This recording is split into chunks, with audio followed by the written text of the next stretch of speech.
भाग 1 संघ और उसका क्षेत्र अनुच्छेद 1 to 4।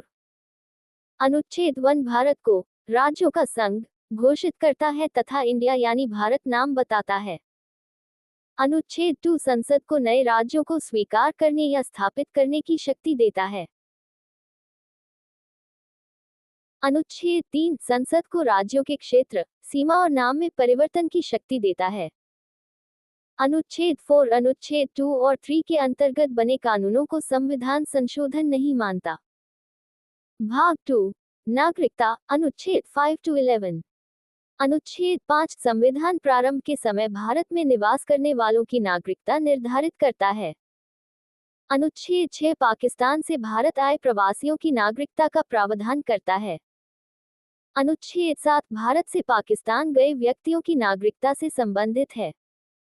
अनुच्छेद 8 विदेशों में रह रहे भारतीय मूल के व्यक्तियों की नागरिकता का प्रावधान करता है। अनुच्छेद 9 विदेशी नागरिकता ग्रहण करने पर भारतीय नागरिकता समाप्त होने का प्रावधान करता है। अनुच्छेद 10 नागरिकता अधिकारों की निरंतरता सुनिश्चित करता है। अनुच्छेद 11 संसद को नागरिकता संबंधी कानून बनाने की शक्ति देता है। भाग 3 मूल अधिकार अनुच्छेद 12 to 35। सामान्य अनुच्छेद 12 to 13। अनुच्छेद 12 राज्य शब्द की परिभाषा देता है। अनुच्छेद 13 मूल अधिकारों के विरुद्ध कानूनों को शून्य घोषित करता है। समानता का अधिकार अनुच्छेद 14 to 18। अनुच्छेद 14 कानून के समक्ष समानता और समान संरक्षण का अधिकार देता है। अनुच्छेद 15 धर्म, जाति, लिंग आदि के आधार पर भेदभाव निषिद्ध करता है। अनुच्छेद 16 सार्वजनिक रोजगार में समान अवसर का अधिकार देता है। अनुच्छेद 17 अस्पृश्यता का अंत करता है। अनुच्छेद 18 उपाधियों के उन्मूलन का प्रावधान करता है। स्वतंत्रता का अधिकार अनुच्छेद 19 to 22। अनुच्छेद 19 नागरिकों को 6 मूल स्वतंत्रताएं प्रदान करता है। अनुच्छेद 20 अपराधों में दोषसिद्धि से संरक्षण देता है। अनुच्छेद 21 जीवन और व्यक्तिगत स्वतंत्रता का अधिकार देता है। अनुच्छेद 21A 6 से 14 वर्ष के बच्चों को निःशुल्क व अनिवार्य शिक्षा का अधिकार देता है। अनुच्छेद 22 गिरफ्तारी और निरोध से संरक्षण का प्रावधान करता है। शोषण के विरुद्ध अधिकार अनुच्छेद 23 to 24। अनुच्छेद 23 मानव तस्करी और बलात् श्रम पर रोक लगाता है। अनुच्छेद 24 14 वर्ष से कम आयु के बच्चों से खतरनाक कार्य पर प्रतिबंध लगाता है। धर्म की स्वतंत्रता अनुच्छेद 25 to 28। अनुच्छेद 25 अंतरात्मा और धर्म के पालन की स्वतंत्रता देता है। अनुच्छेद 26 धार्मिक संस्थाओं को अपने कार्य प्रबंध की स्वतंत्रता देता है। अनुच्छेद 27 किसी धर्म विशेष के लिए कर वसूली पर रोक लगाता है। अनुच्छेद 28 सरकारी शिक्षण संस्थानों में धार्मिक शिक्षा पर प्रतिबंध लगाता है। संस्कृति और शिक्षा अनुच्छेद 29 to 30। अनुच्छेद 29 अल्पसंख्यकों की भाषा, लिपि और संस्कृति की रक्षा करता है। अनुच्छेद 30 अल्पसंख्यकों को शैक्षणिक संस्थाएं स्थापित करने का अधिकार देता है। संपत्ति का अधिकार अनुच्छेद 31 निरस्त। अनुच्छेद 31 संपत्ति का अधिकार था, जिसे 44 संशोधन द्वारा हटाया गया। संवैधानिक उपचार अनुच्छेद 32 to 35। अनुच्छेद 32 मूल अधिकारों के संरक्षण हेतु न्यायालय जाने का अधिकार देता है। अनुच्छेद 33 सशस्त्र बलों पर मूल अधिकारों की सीमा निर्धारित करता है। अनुच्छेद 34 मार्शल लॉ के समय अधिकारों में प्रतिबंध का प्रावधान करता है। अनुच्छेद 35 मूल अधिकारों को लागू करने हेतु संसद को कानून बनाने की शक्ति देता है। भाग 4 राज्य के नीति निदेशक तत्व अनुच्छेद 36 to 51। अनुच्छेद 36 राज्य के नीति निदेशक तत्वों की परिभाषा और प्रयोज्यता स्पष्ट करता है। अनुच्छेद 37 नीति निदेशक तत्वों को न्यायालय में अप्रवर्तनीय लेकिन शासन के लिए मूलभूत घोषित करता है। अनुच्छेद 38 राज्य को सामाजिक, आर्थिक और राजनीतिक न्याय पर आधारित सामाजिक व्यवस्था स्थापित करने का निर्देश देता है। अनुच्छेद 39 राज्य को समान आजीविका, संसाधनों का समान वितरण और शोषण की रोक का निर्देश देता है। अनुच्छेद 39A राज्य को समान न्याय और निःशुल्क विधिक सहायता उपलब्ध कराने का निर्देश देता है। अनुच्छेद 40 ग्राम पंचायतों के संगठन और सशक्तिकरण का निर्देश देता है। अनुच्छेद 41 बेरोजगारी, बुढ़ापा, बीमारी और अक्षमता में सार्वजनिक सहायता का निर्देश देता है। अनुच्छेद 42 कार्य की मानवीय परिस्थितियां तथा मातृत्व राहत सुनिश्चित करने का निर्देश देता है। अनुच्छेद 43 श्रमिकों को उचित मजदूरी और सम्मानजनक जीवन स्तर सुनिश्चित करने का निर्देश देता है। अनुच्छेद 43A उद्योगों के प्रबंधन में श्रमिकों की भागीदारी का निर्देश देता है। अनुच्छेद 44 भारत में समान नागरिक संहिता लागू करने का लक्ष्य निर्धारित करता है। अनुच्छेद 45 to 6 वर्ष तक के बच्चों के लिए प्रारंभिक बाल्यावस्था देखभाल और शिक्षा का निर्देश देता है। अनुच्छेद 46 अनुसूचित जाति, जनजाति और कमजोर वर्गों के शैक्षिकी आर्थिक हितों की रक्षा का निर्देश देता है। अनुच्छेद 47 पोषण स्तर, जीवन स्तर और सार्वजनिक स्वास्थ्य सुधार का निर्देश देता है। अनुच्छेद 48 कृषि और पशुपालन के विकास तथा गोवंश संरक्षण का निर्देश देता है। अनुच्छेद 48A पर्यावरण संरक्षण और वन्यजीव सुरक्षा का निर्देश देता है। अनुच्छेद 49 राष्ट्रीय महत्व के स्मारकों और धरोहरों के संरक्षण का निर्देश देता है। अनुच्छेद 50 न्यायपालिका को कार्यपालिका से अलग करने का निर्देश देता है। अनुच्छेद 51 अंतर्राष्ट्रीय शांति, सुरक्षा और राष्ट्रों के बीच सौहार्द बढ़ाने का निर्देश देता है। भाग 4A मूल कर्तव्य, अनुच्छेद 51A। अनुच्छेद 51A संविधान, उसके आदर्शों, संस्थाओं, राष्ट्रध्वज और राष्ट्रगान का सम्मान करना प्रत्येक नागरिक का कर्तव्य है। अनुच्छेद 51A स्वतंत्रता संग्राम के महान आदर्शों का पालन करना नागरिक का कर्तव्य है।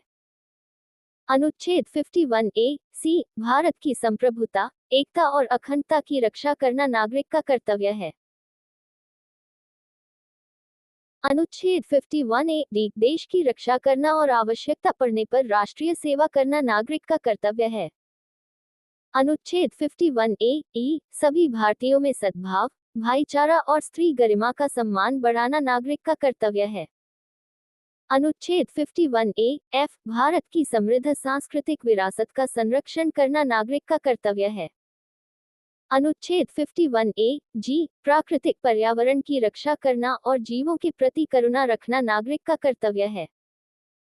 अनुच्छेद 51A वैज्ञानिक दृष्टिकोण, मानववाद और ज्ञानार्जन की भावना विकसित करना नागरिक का कर्तव्य है।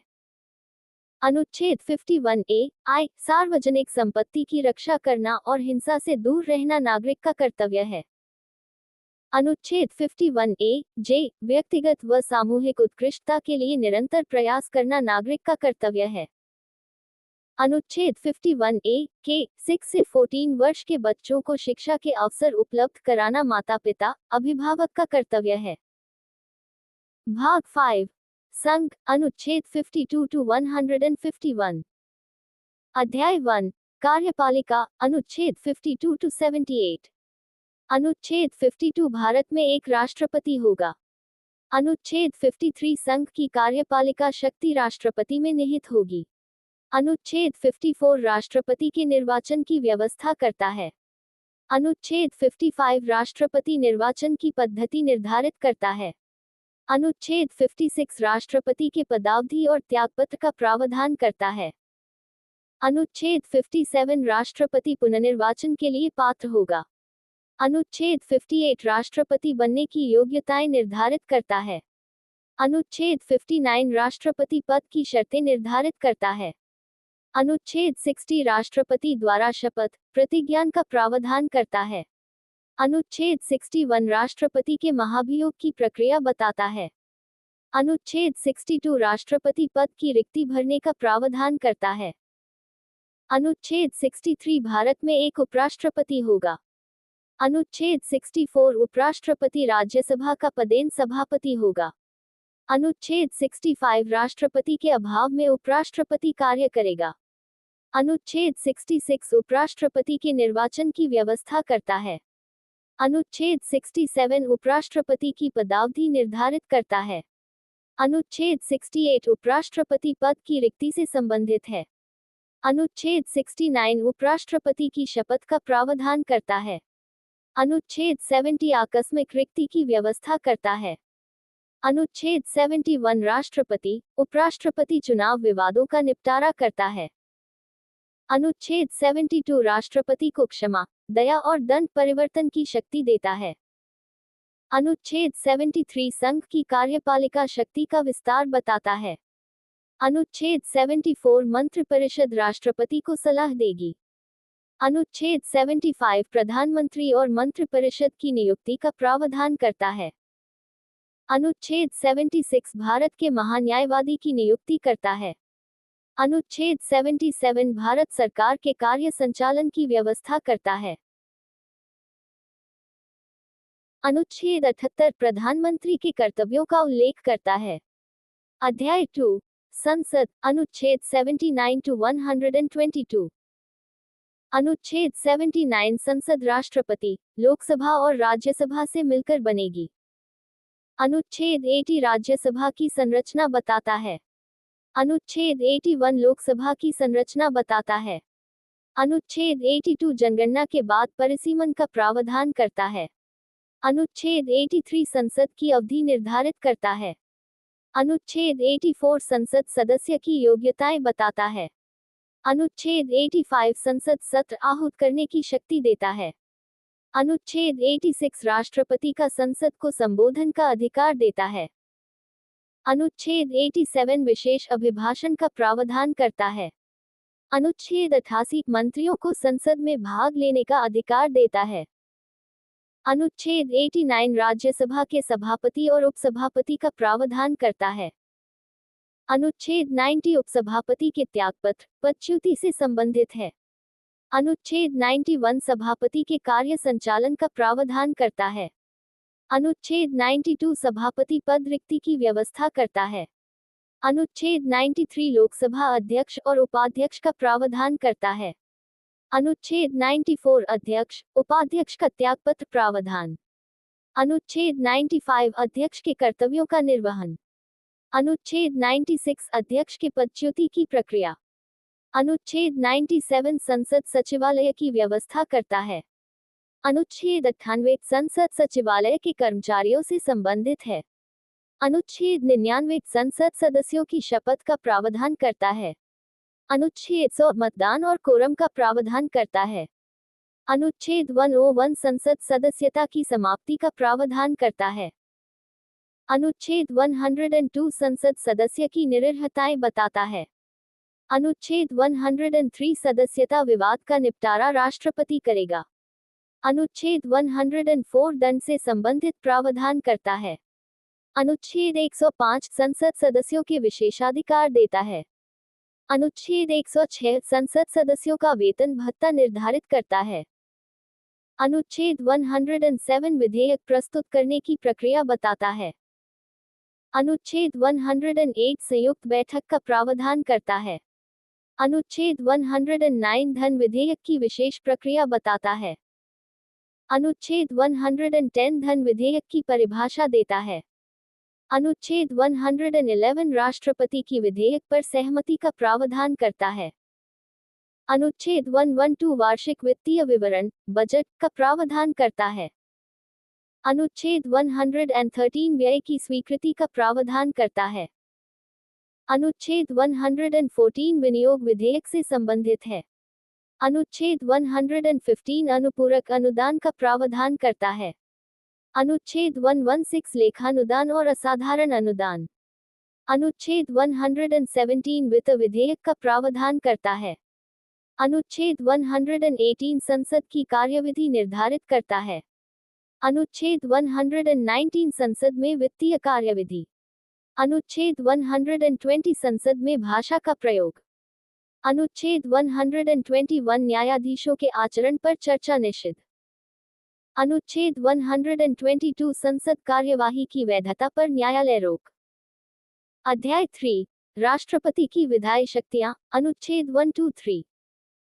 अनुच्छेद 123 संसद सत्र न होने पर राष्ट्रपति अध्यादेश जारी कर सकता है। अध्याय 4 संघ की न्यायपालिका अनुच्छेद 124 टू 147। अनुच्छेद 124 सर्वोच्च न्यायालय की स्थापना और संरचना। अनुच्छेद 125 सर्वोच्च न्यायालय के न्यायाधीशों का वेतन। अनुच्छेद 126 कार्यवाहक मुख्य न्यायाधीश की नियुक्ति। अनुच्छेद 127 तदर्थ न्यायाधीश की नियुक्ति। अनुच्छेद 128 सेवानिवृत्त न्यायाधीशों की उपस्थिति। अनुच्छेद 129 सर्वोच्च न्यायालय को अवमानना शक्ति। अनुच्छेद 130 सर्वोच्च न्यायालय का स्थान। अनुच्छेद 131 संघ राज्य विवादों पर मूल क्षेत्राधिकार। अनुच्छेद 132 संवैधानिक मामलों में अपील। अनुच्छेद 133 दीवानी मामलों में अपील। अनुच्छेद 134 आपराधिक मामलों में अपील। अनुच्छेद 134 ए अपील का प्रमाण पत्र। अनुच्छेद 135 संघीय न्यायालय का अधिकार क्षेत्र। अनुच्छेद 136 विशेष अनुमति याचिका। अनुच्छेद 137 पुनर्विचार की शक्ति। अनुच्छेद 138 सर्वोच्च न्यायालय के अधिकार विस्तार। अनुच्छेद 139 रिट जारी करने की शक्ति। अनुच्छेद 139 ए मामलों का स्थानांतरण।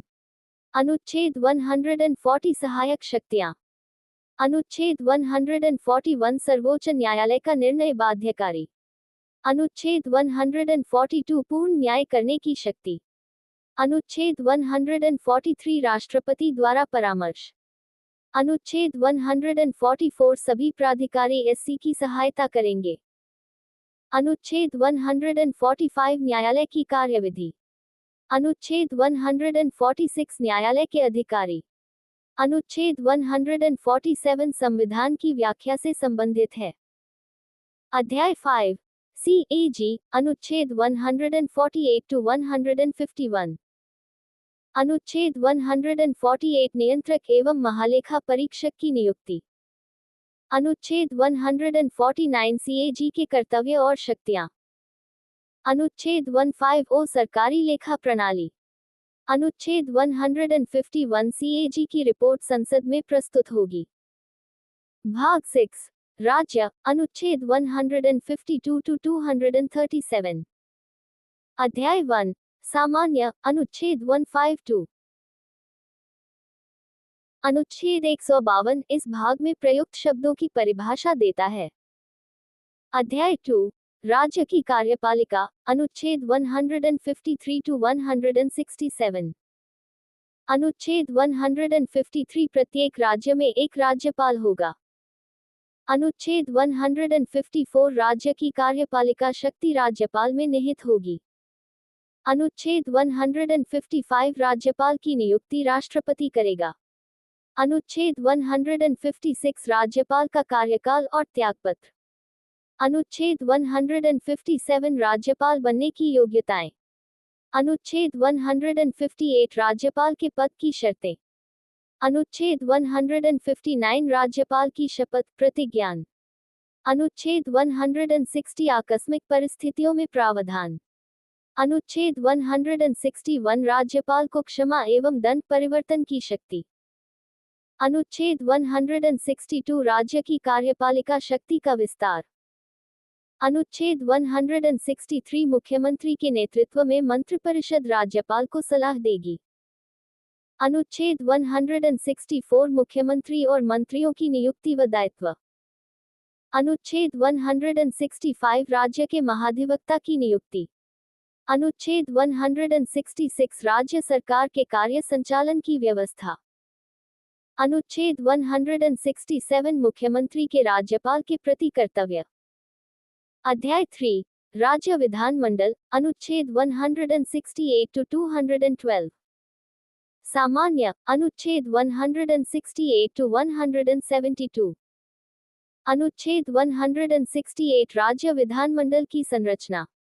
अनुच्छेद 169 विधान परिषद का सृजन या समाप्ति। अनुच्छेद 170 विधानसभा की संरचना। अनुच्छेद 171 विधान परिषद की संरचना।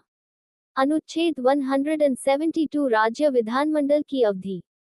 सदस्यता। अनुच्छेद 173 to 178। अनुच्छेद 173 राज्य विधानमंडल सदस्य की योग्यताएं। अनुच्छेद 174 सत्र आहूत करने की शक्ति। अनुच्छेद 175 राज्यपाल का सदनों को संबोधन।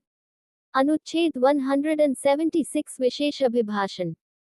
अनुच्छेद 177 मंत्रियों को सदनों में भाग लेने का अधिकार।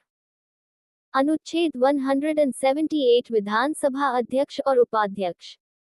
अनुच्छेद 179 अध्यक्ष, उपाध्यक्ष का त्यागपत्र व पदच्युति। अनुच्छेद 180 अध्यक्ष के कर्तव्यों का निर्वहन। अनुच्छेद 181 अध्यक्ष पद पर रहते हुए चर्चा से विरत रहेगा। अनुच्छेद 182 विधान परिषद के सभापति और उपसभापति। अनुच्छेद 183 सभापति, उपसभापति का त्यागपत्र। अनुच्छेद 184 सभापति के कर्तव्यों का निर्वहन। अनुच्छेद 185 सभापति पद पर रहते हुए मतदान से विरत रहेगा। कार्यविधि। अनुच्छेद 186 to 194। अनुच्छेद 186 शपथ ग्रहण की व्यवस्था। अनुच्छेद 187 विधानमंडल सचिवालय। अनुच्छेद 188 सदस्यों की शपथ। अनुच्छेद 189 मतदान और कोरम। अनुच्छेद 190 सदस्यता की समाप्ति। अनुच्छेद 191 सदस्य की निरर्हताएं। अनुच्छेद 192 सदस्यता विवाद का निर्णय राज्यपाल करेगा। अनुच्छेद 193 अनधिकृत मतदान पर दंड। अनुच्छेद 194 राज्य विधानमंडल के विशेषाधिकार। विधायक प्रक्रिया। अनुच्छेद 195 to 212। अनुच्छेद 195 सदस्यों का वेतन भत्ता। अनुच्छेद 196 विधेयक प्रस्तुत करने की प्रक्रिया। अनुच्छेद 197 साधारण विधेयकों पर प्रावधान। अनुच्छेद 198 विधान परिषद की भूमिका। अनुच्छेद 199 धन विधेयक की परिभाषा। अनुच्छेद 200 राज्यपाल की विधेयक पर सहमति। अनुच्छेद 201 राष्ट्रपति के लिए आरक्षित विधेयक। अनुच्छेद 202 राज्य बजट, वार्षिक वित्तीय विवरण। अनुच्छेद 203 व्यय की स्वीकृति। अनुच्छेद 204 विनियोग विधेयक। अनुच्छेद 205 अनुपूरक अनुदान। अनुच्छेद 206 लेखानुदान व असाधारण अनुदान। अनुच्छेद 207 वित्त विधेयक। अनुच्छेद 208 विधानमंडल की कार्यविधि। अनुच्छेद 209 वित्तीय कार्यविधि। अनुच्छेद 210 सदन में भाषा। अनुच्छेद 211 न्यायाधीशों के आचरण पर चर्चा निषिद्ध। अनुच्छेद 212 विधानमंडल कार्यवाही की वैधता। अध्याय 4 राज्यपाल की विधायी शक्ति। अनुच्छेद 213। अनुच्छेद 213 राज्यपाल अध्यादेश जारी कर सकता है। अध्याय 5 उच्च न्यायालय। अनुच्छेद 214 to 232। अनुच्छेद 214 प्रत्येक राज्य में उच्च न्यायालय होगा। अनुच्छेद 215 उच्च न्यायालय को अवमानना शक्ति। अनुच्छेद 216 उच्च न्यायालय की संरचना। अनुच्छेद 217 न्यायाधीशों की नियुक्ति व कार्यकाल। अनुच्छेद 218 एससी न्यायाधीश हटाने की प्रक्रिया लागू। अनुच्छेद 219 न्यायाधीशों की शपथ। अनुच्छेद 220 सेवानिवृत्ति के बाद प्रतिबंध। अनुच्छेद 221 न्यायाधीशों का वेतन। अनुच्छेद 222 न्यायाधीशों का स्थानांतरण। अनुच्छेद 223 कार्यवाहक मुख्य न्यायाधीश।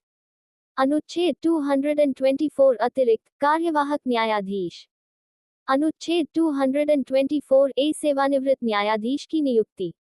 अनुच्छेद 225 उच्च न्यायालय का क्षेत्राधिकार।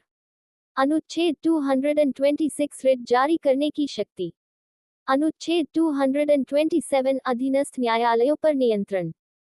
अनुच्छेद 228 मामलों का उच्च न्यायालय में स्थानांतरण। अनुच्छेद 229 उच्च न्यायालय कर्मचारी। अनुच्छेद 230 केंद्र शासित प्रदेशों पर क्षेत्राधिकार। अनुच्छेद 231 साझा उच्च न्यायालय। अनुच्छेद 232 निरस्त। अध्याय 6 अधीनस्थ न्यायालय। अनुच्छेद 233 to 237।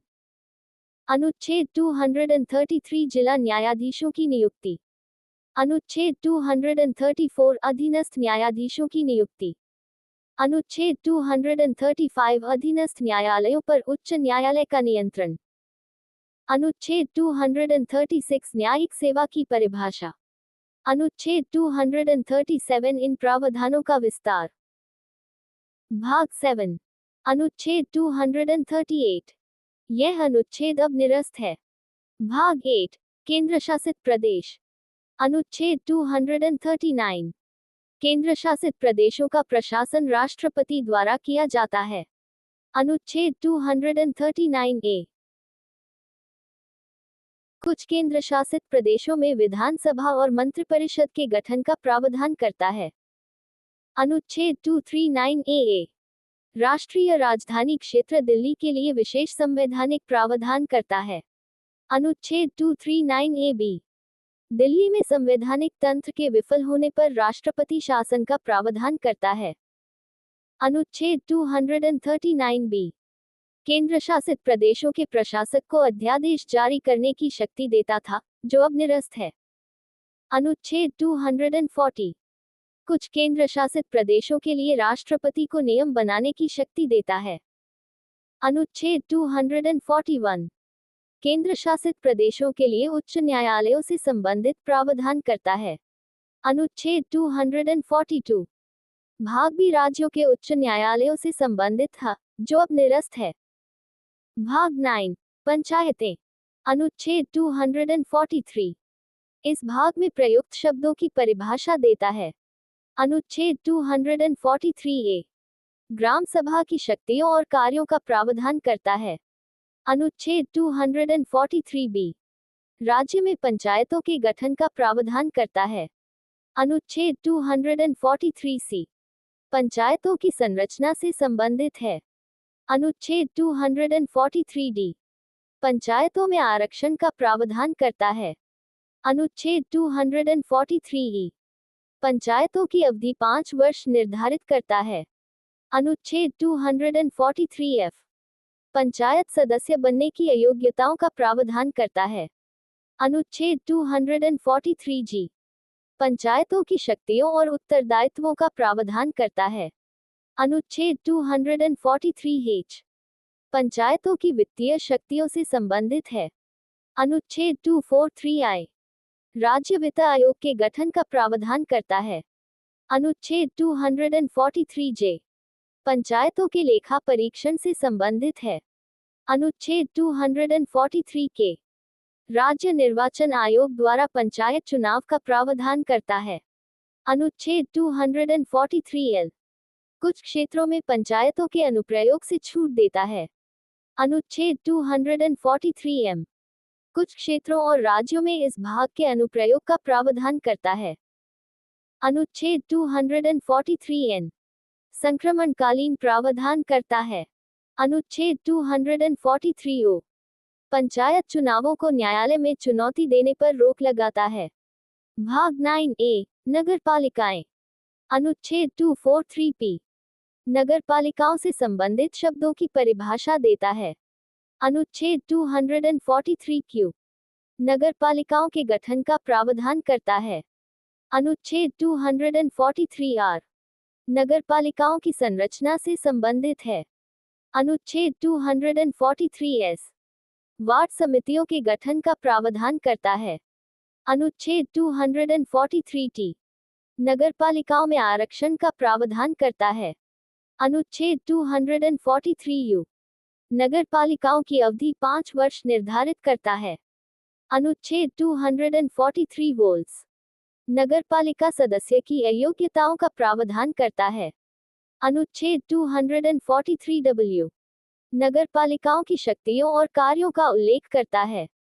अनुच्छेद 243X नगरपालिकाओं की वित्तीय शक्तियों से संबंधित है।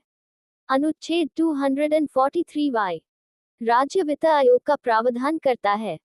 अनुच्छेद 243Z नगरपालिकाओं के लेखा परीक्षण से संबंधित है। अनुच्छेद 243ZA राज्य निर्वाचन आयोग द्वारा नगरपालिका चुनाव का प्रावधान करता है। अनुच्छेद 243Z अबाइड्स कुछ क्षेत्रों में इस भाग के अनुप्रयोग से छूट देता है। अनुच्छेद 243ZC कुछ विशेष राज्यों में अनुप्रयोग का प्रावधान करता है। अनुच्छेद 243ZD जिला योजना समिति का प्रावधान करता है। अनुच्छेद 243ZE महानगर योजना समिति का प्रावधान करता है। अनुच्छेद 243ZF संक्रमणकालीन प्रावधान करता है। अनुच्छेद 243ZG नगरपालिका चुनावों को न्यायालय में चुनौती देने पर रोक लगाता है। भाग 9B सहकारी समितियां। अनुच्छेद 243ZH सहकारी समितियों से संबंधित शब्दों की परिभाषा देता है। अनुच्छेद 243ZI सहकारी समितियों के गठन का प्रावधान करता है। अनुच्छेद 243ZJ सहकारी समितियों के निदेशक मंडल की अवधि और संरचना का प्रावधान करता है। अनुच्छेद 243ZK सहकारी समितियों के चुनाव का प्रावधान करता है। अनुच्छेद 243 ज़िलोटीज़ सहकारी समितियों के अधीक्षण और नियंत्रण से संबंधित है। अनुच्छेद 243ZM सहकारी समितियों के लेखा परीक्षण का प्रावधान करता है। अनुच्छेद 243ZN सामान्य निकाय की बैठकों से संबंधित है। अनुच्छेद 243ZO सहकारी समितियों को सूचना प्राप्त करने का अधिकार देता है। अनुच्छेद 243ZP संक्रमणकालीन प्रावधान करता है। अनुच्छेद 243ZQ कुछ क्षेत्रों में इस भाग के अनुप्रयोग से छूट देता है। अनुच्छेद 243ZR बहुराज्य सहकारी समितियों पर इस भाग के अनुप्रयोग का प्रावधान करता है। भाग 10 अनुसूचित और जनजातीय क्षेत्र। अनुच्छेद 244 अनुसूचित और जनजातीय क्षेत्रों के प्रशासन से संबंधित है। अनुच्छेद 244A असम के कुछ जनजातीय क्षेत्रों में स्वायत्त राज्य के गठन का प्रावधान करता है।